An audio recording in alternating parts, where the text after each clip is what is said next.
আসসালামু আলাইকুম। টিম এক টাকায় আনন্দ ফাউন্ডেশন টানা চতুর্থবারের মতো এবারও সিয়াম সাধনায় একসাথে রমাদান প্রতিদিনের ফুড চ্যালেঞ্জিং যে প্রজেক্ট রয়েছে সেটি এবারও আয়োজন করেছে। আপনারা যারা দেশ এবং দেশের বাইরে থেকে আমাদের এই চলমান প্রজেক্টে প্রথম, দ্বিতীয়, তৃতীয় এবং চতুর্থ বারের মধ্যেও অংশগ্রহণ করছেন, আপনাদের সকলের প্রতি অশেষ কৃতজ্ঞতা জানাই।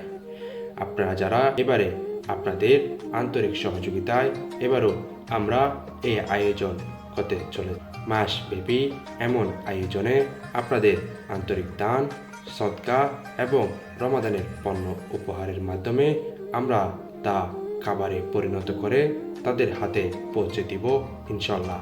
আপনারা যারা দেশের বাইরে থেকে আমাদের এই ভিডিওটি দেখছেন, অনুগ্রহপূর্বক ভিডিওটি শেয়ার করে দেওয়ার জন্য অনুরোধ রইল।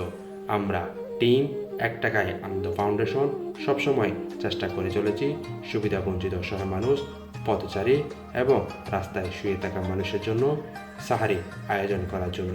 এর পাশাপাশি আমরা মাসব্যাপী ইফতার চলমান করব। আমরা চাই এমন চলমান আয়োজনে আপনাদেরকে প্রতিবার এবং প্রতিদিন অংশীদার করতে। মাসব্যাপী এমন ইফতার এবং সাহারি আয়োজনে আপনাদের আন্তরিক সহযোগিতা চাই। আমরা চাই এমন আয়োজনে আপনারাও প্রতিবার অংশগ্রহণ করুন। আবার সেই প্রত্যাশাটুকু রয়েছে সেই সকল সুবিধাবঞ্চিত অসহায় মানুষ এবং পথচারী মানুষের। টিম এক টাকায় আনন্দ ফাউন্ডেশন আপনাদের প্রতি চিরকৃতজ্ঞ থাকবে। আপনারা যারা ক্ষুদ্র ক্ষুদ্র দান, সদকা এবং রমাদানের পণ্য উপহার সামগ্রী পৌঁছে দেওয়ার জন্য মাধ্যম চান, আপনারা চাইলে আমাদের মাধ্যমেও সেটি পৌঁছে দিতে পারেন।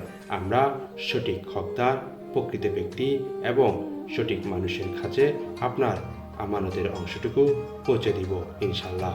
আমরা টিম এক টাকায় আনন্দ ফাউন্ডেশন সবসময় চেষ্টা করে চলেছি তাদের আশা এবং প্রত্যাশাটুকু পূরণের জন্য। আমরা তাদের আবদার পূরণের লক্ষ্যে সবসময় ছুটে চলেছি। টিম এক টাকায় আনন্দ ফাউন্ডেশন আপনাদের সহযোগিতা চায়। আমাদের টিম সবসময় মানুষের দুয়ারে এবং মানুষের কাছে উপহার, পণ্য সামগ্রী সহ নানান উপহার নিয়ে তাদের কাছে ছুটে চলতে চাই। আপনাদের আন্তরিক সহযোগিতা পাই, তাহলে মাসব্যাপী এমন আয়োজন আরও বিশাল আকারে করতে সক্ষম হব। আমরা উপহারে পরিণত করে আমরা তাদের কাছে পৌঁছে দিব। আমরা চাই এমন আয়োজনে আপনারা প্রতিবার অংশগ্রহণ করুন। এমন আয়োজনে অংশীদার করে আপনাদেরকে সাথে নিয়ে আমাদের পথ চলা। সকলের প্রতি অশেষ ধন্যবাদ। আসসালামু আলাইকুম।